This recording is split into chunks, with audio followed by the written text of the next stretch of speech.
Oh, let's check in on our friends over at the Pac-12, where a reverse merger, that's just not going to happen. You are Locked On College Football, your daily podcast on all things college football. Part of the Locked On Podcast Network, your team every day. Welcome, everybody, to another episode of Locked On College Football. I'm your host, Spencer McLaughlin. Thank you so much for making this your first listen or your first view every day. Part of the Locked On Podcast Network, your team every day and your daily source to stay up to date with the biggest stories in the greatest sport on planet Earth, realignment, coaching carousel, the portal, and more. Getting you ready for the season. We've always got you covered. This episode brought to you by our friends at Game Time. Download the Game Time app. Create an account, use code LOCKEDONCollege for $20 off your first purchase. Terms apply. Does Alabama need to make the playoff this year? Yeah, that's a question we'll answer on today's show. And something I find patently insane and absurd and ridiculous, all coming up as it pertains to the playoff on today's show. But our friends in the Pac-12, according to a report from John Canzano recently, the Pac-12 does not prefer to go forward with a reverse merger option. I think this is being taken off the table. And the idea that you will not just move teams like San Diego State, Boise State, Fresno State, and others into the Pac-12, but that you would move everybody along. I think this idea, which has had some legitimate legs to it, and even some reasoning to it, because it'd be the most affordable option for Oregon State and Washington State, I don't think it makes any sense for a couple of reasons. Number one, the article from John Canzano laid out that the spending in athletic departments in the Mountain West is not the same, which is the same in every conference, right? You have varying levels of expenditures, but there are only a handful of schools that cross the $60 million threshold in terms of total athletic department budget per year. Fresno State isn't even one of them. They're actually behind Wyoming on that list, which could make Wyoming more appealing. However, I don't think they're going to be able to overcome the fact that Fresno State is in the state of California, where you've got a recruiting hotbed. You got a pretty good number of television homes in the valley. I don't think Wyoming, just on that metric alone, would get the nod over Fresno State. So the Pac-12's next move, according to Oregon State Athletic Director Scott Barnes, has been to get to 8 teams. And so you're thinking about what 6 teams they want to add. If you couple that with the comments of now outgoing Washington State President Kirk Schultz that there should be a premier West Coast football conference, then they would look only to the Mountain West. But based on the expenditures and building the most competitive conference that you can, you're not going to bring in everybody. I know Wyoming's got a great fan base, but I don't think they would make the cut. And San Jose State, not appealing enough athletically. They don't invest in sports enough to be able to play the "We Bring the Bay Area" media market card. That dog is not going to hunt. Hawaii is in the Big West for the rest of their sports. They think they would get left behind. So as a result, the Mountain West would actually continue to exist as a league, and maybe the rest of those schools would join up elsewhere. But if you bring over 6 schools from the Mountain West and you put them in the Pac-12, one question that Canzano has, I think, fairly raised is, does that kind of make Oregon State and Washington State appear hypocritical? Because if they just take the best out of this league and they threaten the Mountain West's very existence and leave, schools like Utah State and New Mexico behind, isn't that kind of doing what has been done to them and they have said is unfair and wrong, which I agree with, by the way? The answer is yes, it would be. You just don't have any other option. There is no other valid option, because bringing on schools that have no chance to strengthen your football conference is not worth your time. It is not worth the time. It's not worth the amount of money you'd save. And you also have to consider this. The Mountain West media rights television deal pays out about $4 to $5 million a school. Boise State gets a little bit more. Last week, I had retired Fox Sports president Bob Thompson on, and he estimated that a rebuilt, reconstructed Pac-12, depending on what teams and markets they would be able to get, would probably be worth somewhere in the $8.5 to $10 million range per school, Well, what you then have is an increased amount of media rights revenue for the schools that are leaving the Mountain West. And yes, there'd be a poaching fee for Oregon State and Washington State to pay to the Mountain West, which they would be able to do with the war chest they got from the 10 departing schools. But what you have to factor in is that when schools jump from the Mountain West to a new look Pac-12, it's not actually on the conference, at least not in the other traditional realignment moves, to pay the conference they are departing. It's on the schools to do that with the revenue they're getting from the conference. For example, the way the American Athletic Conference works is that when schools leave, they are charged X amount of dollars. If you are giving notice within, I think it's a 24, 36 month range, but if you give notice within that deadline, you owe $11 million, but it doesn't have to be paid up front. The costs of leaving the American Athletic Conference and going to the Big 12 are being fronted by Houston, Cincinnati, and UCF as universities, as athletic departments.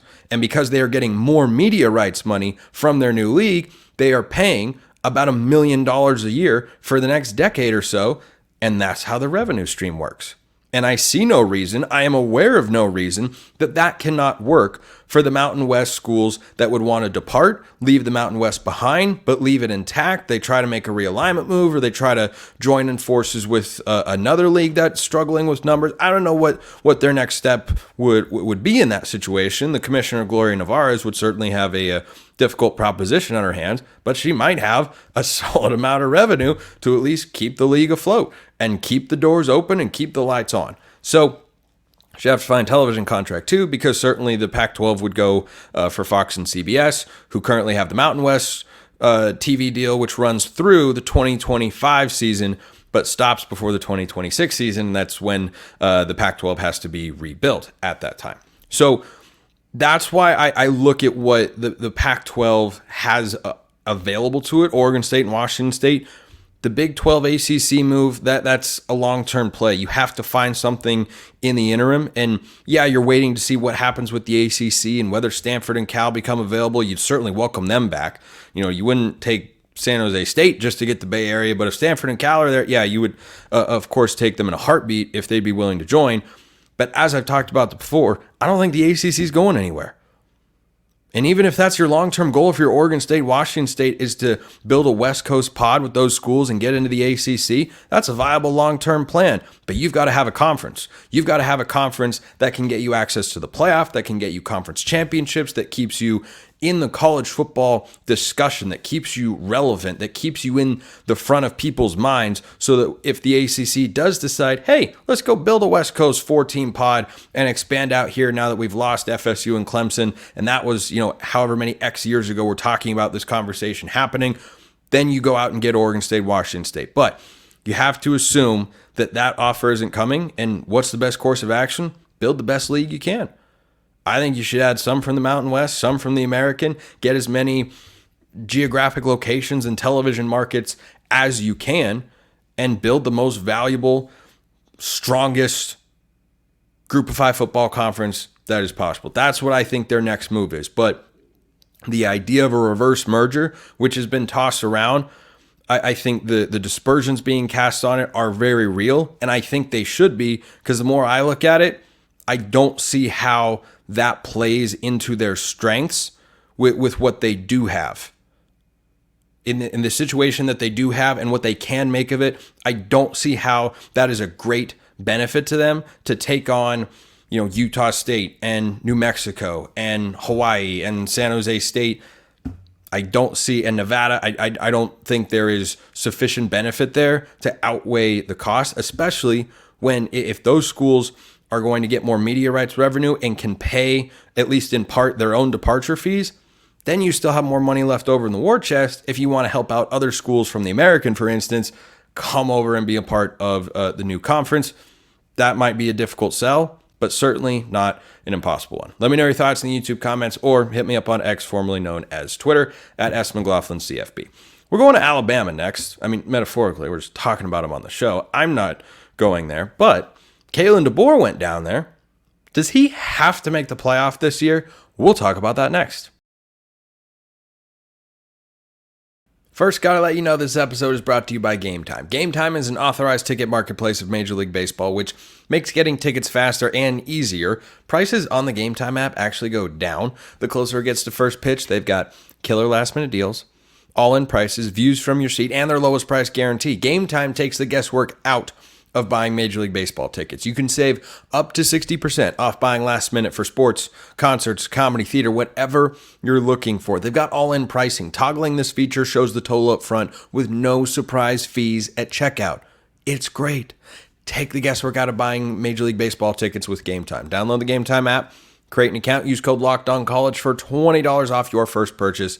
Terms apply. Again, create an account, redeem code LOCKEDONCOLLEGE. That's Locked On College, all one word, for $20 off. Download Game Time today. Last minute tickets, lowest price guaranteed.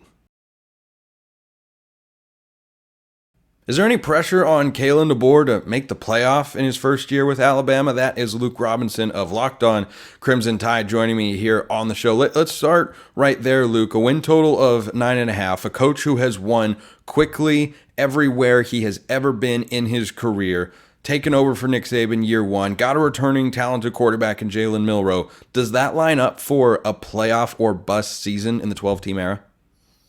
I'd say yes and no. I mean, we Alabama fans can be a little unreasonable at times, and Nick Saban only made us that much more so.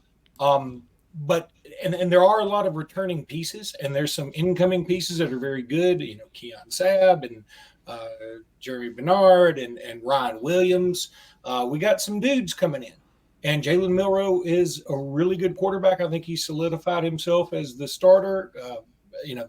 And some people, that may sound crazy, but I think there's still some Alabama fans that, may want some Ty Simpson action. But regardless, I feel like 9.5 is a great number set by Vegas. And the only reason I feel that way, if there was one game that was switched, like let's say Alabama played, I don't know, Mississippi State instead of Oklahoma or LSU or something, I would say definitely take the over.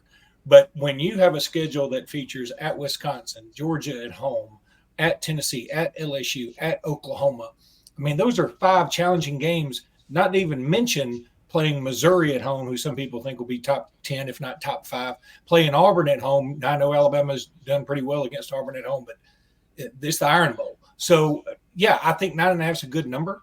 I'm not going to panic one way or the other. I think if Alabama gets to 9-3, they're in. I really believe that with all my heart because the schedule is so arduous. I know, say what you want, but I really believe they would be. I mean, you can't tell me you look at that schedule and there's another team out there that's 10-2, or God forbid, even a team that played in a conference that's not so good and goes 11-1, but played nobody in the out of conference. I don't know. I feel like Alabama would get the benefit of the doubt. Well, I think that's entirely possible, and it's one of the maybe the most intriguing element of the 12-team playoff this year is how the committee treats, on the back end of at-large playoff selections, 9-3 and 10-2 SEC versus, ACC or Big 12 teams. Josh Pate says all the time, you are not where your record says you are. I subscribe to that notion personally because college football scheduling is broken. Not all schedules are created equal. This entire sport is completely unequal. It has been for an incredibly long time, and that's not going anywhere. And Bama does have kind of a sneaky tough schedule. Like, they go out Wisconsin week 3. I don't think they're going to have much of a problem there. They start SEC play with Georgia. They've got to go at Tennessee, where they lost in 2022. Missouri is good. I don't know if Bama is going to lose that game at home, but they have to go at LSU. That's a game you can lose. At Oklahoma, you can't rule that out in the Iron Bowl. Anything can happen in there, even in Tuscaloosa, though, as you mentioned, less so. I just wonder if you start to run out of spots. Like, in theory, Luke, I think you're right. That a 9-3 Alabama team is probably ranked, they're ranked 11th in the country. But you have to remember, there are going to be bid stealers out there, particularly from the group of 5. Like there'll be one bid stealer. Yeah. Let's call a spade a spade. They're not getting 2 group of 5s in there, and they shouldn't. No. They absolutely should not. I mean, I don't think there should be an auto bid for anybody anywhere. I think every auto bid from now until the end of time is completely ridiculous. It is an absurd premise. But the reason I say there could be multiple bid stealers is outside of the group of 5, let's take the Big 12, for instance. What if Utah goes 11-1 and, I don't know, Kansas State goes 9-3, plays them in the Big 12 championship game and wins? Kansas State at 10-3, I'm going to get sick just saying this, but Kansas State at 10-3 now has a bye in the playoff, and Utah is sitting there at 11-2. That's where a bid stealing move, like at Kansas State in 2022, when they beat TCU, that would have been a bid stealing move. And that's where I think the 9-3 SEC conversation gets really, really dicey, even though on the surface, I agree with you, with that schedule, it should be in. I'm going to tell you something. Again, call me a homer if you want to. That's fine. 11-2 Utah is, I think you said Utah is your like just hypothetically. Utah does not get in over 9-3 Alabama. Now, that's assuming that Alabama's losses aren't to like Vanderbilt and something like that. But even if they are, that means they've beaten one of these other teams we're talking about. So, especially, look, I feel like Alabama's playoff fate may be sealed pretty early. Or not sealed, but they can say that they're in the playoffs pretty early, barring catastrophe and injuries, if they beat Georgia at home. If they beat Georgia at home, all of a sudden you're like, okay, we can sort of put Alabama in. I mean, and some people may think that's not fair, but, you know, Utah's not playing Georgia at home and at LSU, at Tennessee. They're not doing it. And so I'm not hating on Utah. I get it. And last time Alabama and Utah played, they beat our brains in. So I'll give them credit. But you said something earlier that I wanted to expound on. You said college football scheduling is broken. I don't necessarily think it's broken because there's no way to do it right. I mean, look, if you look at the NFL, sometimes one team or one division gets to play in a vastly inferior division, you know, when they get matched up. And it sort of leads itself to like, okay, those are a couple of easy wins. Or if you're in the AFC East, if you like the Patriots were forever, and they are still are, and they were playing teams like Buffalo, who wasn't good, Miami, who wasn't good, and the Jets, who weren't good during their big run. You know, they get 2 games against those teams every time. And so every schedule has a quirk. And for the SEC, the quirk is everybody that you play, with the glaring exception of Vanderbilt, can beat you. Now, Mississippi State has less of a chance, but they can beat you. You know, Ole Miss they've won 10 games the last 2 or 3 seasons. I mean, everybody's getting better. So I think the SEC gets that benefit of the doubt. And I'm not just trying to say that for Alabama. I feel like if Georgia goes 9-3, I mean, shoot, and that's not crazy to talk about. When they have to travel to Bama, to Texas, to Ole Miss, they've got to play Clemson at a neutral site. They've got to play, you know, Auburn at home. Auburn hadn't beaten them since Moby Dick was a minnow down there, but that's okay. I think you hadn't heard that one before, have you? No, that was a new one for me. That was good. Yeah, you know, that was really good. With us Southerners, we'll give you some stuff. Yeah. But you know, I'm just saying that the SEC is going to get the benefit of the doubt, especially the bigger brands this year, because Georgia and Alabama do play each other. And I think that's going to help both of them on the back end, assuming, again, that neither Bama nor Georgia blows the other one out. September 28th at Tuscaloosa is going to be fascinating. And by the way, you know, I'm as guilty of this as anyone in the college football content creation podcast media space. Vanderbilt catches a lot of strays, man. They just are all of a sudden walking down the street and then boom, a right hook out of nowhere, and you're like, what did I do? All I did was exist. But real quick to bring this back to Kalen DeBoer for a moment. Let's say Alabama goes 9-3, which is entirely possible. I don't know if I'm going to predict that, but let's say they go 9-3 and they don't make the playoff. How is that received amongst Alabama fans? I think initially the hate would be directed towards the College Football Playoff Committee. I think that Kalen DeBoer has already won everybody over. I think that if Kalen DeBoer had not, if recruiting wasn't going as well as it is, if he hadn't handled this whole situation so incredibly graciously, do you know how hard it is to put your ego aside and come here and be like, I'm going to just sort of phase Saban out and phase myself in. It's very difficult for any head coach. I sat at a poker table the other night with a former D1 assistant coach, and he and I were talking. He was like, you don't know about the egos of all these guys. They're through the roof. And so it's to come in and be like, all right, I'm not going to Kalen DeBoer hadn't like taken over the scene. You hear about him, but he's not in the daily news like Nick Saban, and he's not jealous about that apparently. And I think that has won everybody over. What it's done is given Alabama fans appropriate time to mourn the coaching loss of Nick Saban. And also, it's made him very, very a likable guy. And he's also delegated all this power, which people respect because it's the opposite of what Saban did. Luke Robinson, Locked On Crimson Tide, bringing the heat and the fantastic metaphors as always. Luke, appreciate the time. Appreciate you, bud. Well, we're talking about playoff Steelers, and one of those is going to kind of come from the group of five. Is that going to be Liberty? Like, is Liberty going to get there again? We'll talk about that next.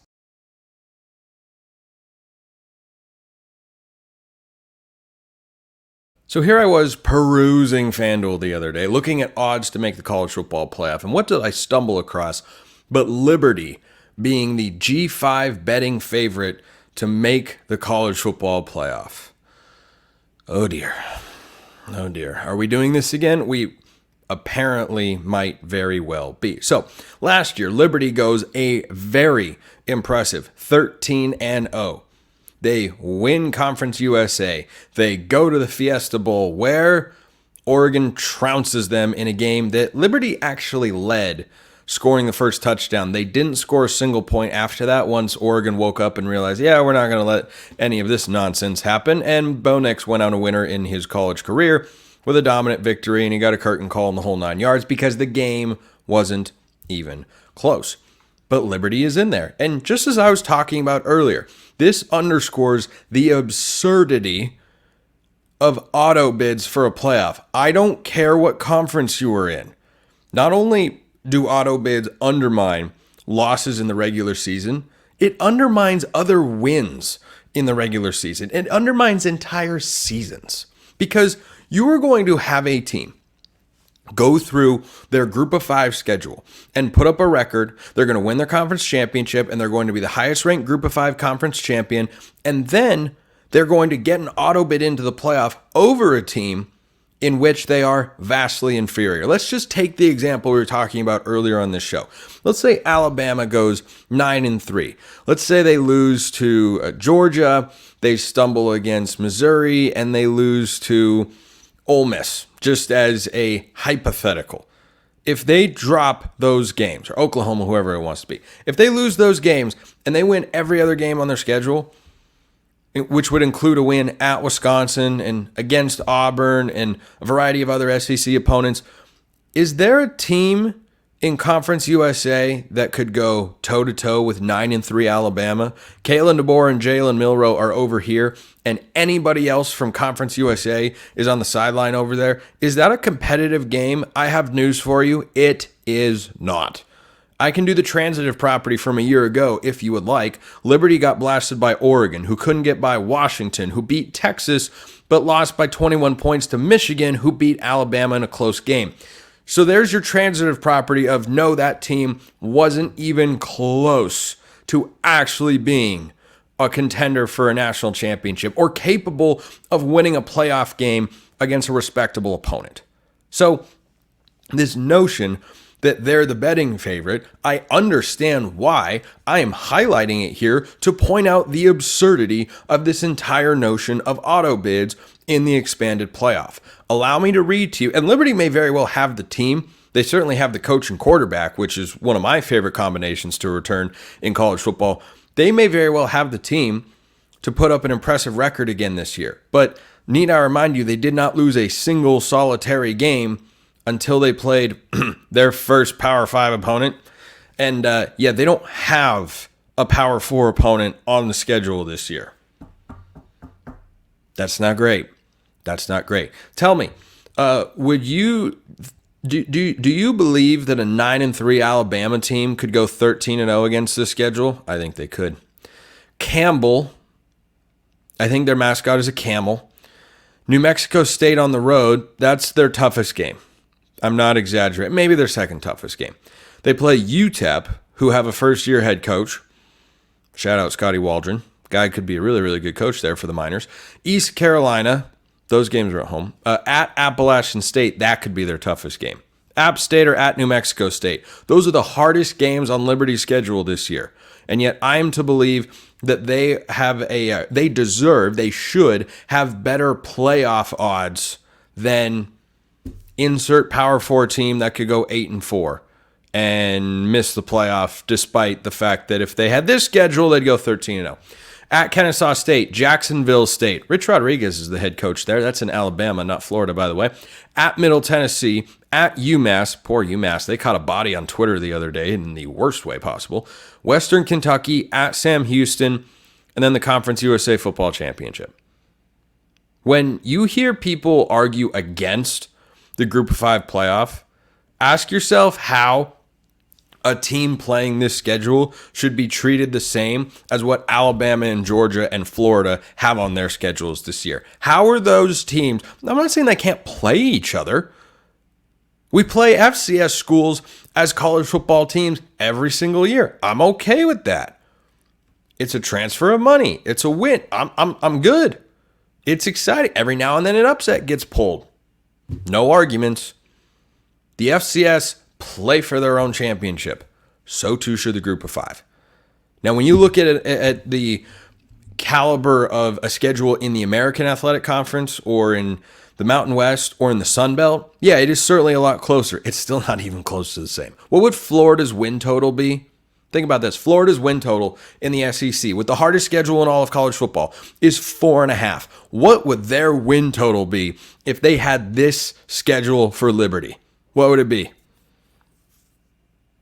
11.5? Most likely. I don't even know who they'd lose to on this schedule. Appalachian State on the road would be the only game I could reasonably see them losing. I think they would win every other game. So this is not a shot at Liberty, by the way. This is a shot at the system that has been created that allows for this ridiculousness to happen. Now, Jamie Chadwell has pulled off a rather impressive feat. He and Jeff Brom, to my knowledge, are the only two coaches in the last 2 years to do something that is seldom seen in any sport anywhere, and that is coach in consecutive conference championship games for different teams in different conferences. Jamie Chadwell was at Coastal Carolina. Last year he was at Liberty. Jeff Brom was at Purdue. Last year at Louisville. Conference title, conference title, conference title, conference title. Playing in the game, didn't always win, does not matter. The feat is still mighty impressive. I mean, Jeff Brom went 0-2, but you look at him and you go, that guy's a pretty good football coach, because he is a really, really good football coach. So Jamie Chadwell has got Caden Salter back at quarterback. That's a one-time Tennessee commit, and he was the Hero Sports Group of 5 Player of the Year a season ago. Well-deserved. Guy's a solid player. He may very well lead them to that point. But this is just such utter ridiculousness, even at the Group of 5 level. Can you look at Boise State's schedule or Tulane's schedule or Memphis's schedule and put it up against any of these teams? Boise State's got a win total of 8.5. It might have gotten bumped up recently to 9.5. What would Boise State's win total be with this schedule? Probably 10.5 or 11.5. They would be a lock. They would be a lock to win 10 games, at least.